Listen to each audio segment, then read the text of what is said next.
Teacher है Neetu ma'am और अभिनय सर। ये वही सोनू है जिन्होंने इतिहास में 8 लड़ाइयां लड़ी हैं और 8 की 8 लड़ाइयां कामयाब की हैं। लेकिन ये शायद कामयाब तब कर पाए 8 लड़ाइयों को जब मोनू नहीं था, और ये शायद भूल गए कि अब एक मोनू बैठा हुआ है। आप जैसे ही 2 कदम आगे बढ़ाएंगे, ये पीछे से पीठ में खंजर घोंपेगा। मेरे दोस्तों, मैं आपको एक कहना चाहता हूं, मैं साबित कर सकता हूं कि अगर 1947 में यूट्यूब होता और ये मोनू होता तो देश को आजाद नहीं होने देता। आप सोच के देखिए, ये वही लेडी है जिसको मैं आयरन लेडी कहता हूं इसलिए जबकि इन्होंने कईयों बार मेरे खिलाफ बोला है। लेकिन मेरे दोस्तों, जब बड़े युद्ध की बारी हो तो हमेशा विश्वास बड़े योद्धा पर जताया जाता है।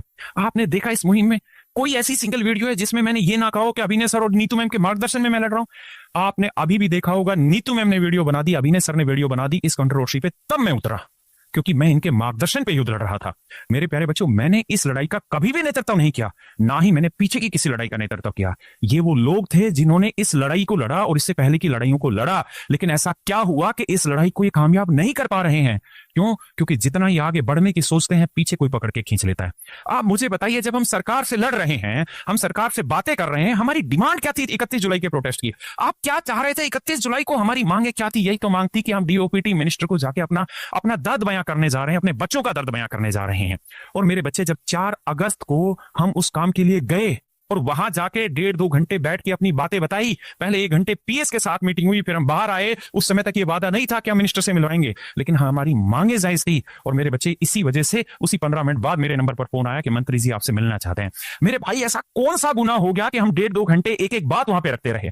ऐसी कौन सी गलती हो गई, मुझे आप बताइए, जो आपको लगता है कि सोमवार, सावन के सोमवार के व्रत वाले दिन हम चाय की चुस्की लेने के लिए गए हैं? आपको लगता है कि हमें इन चीजों की जरूरत है? और आप मुझे बताइए, जो 99 रुपए के ऊपर कंट्रोवर्सी खड़ा कर रहे हैं, एक बात बताइए, मैं 1999 के बैच को 20,000 में बेचता तब तो मैं गुनहगार था। लेकिन अगर मैंने सिर्फ 99 रुपए कर दिया, क्योंकि मीडिया में हमें कोचिंग माफिया कहा जाता है, जब हम एडिक्विटी के खिलाफ बोलते हैं तो हमें टीसीएस के स्पोक्स पर्सन बोला जाता है।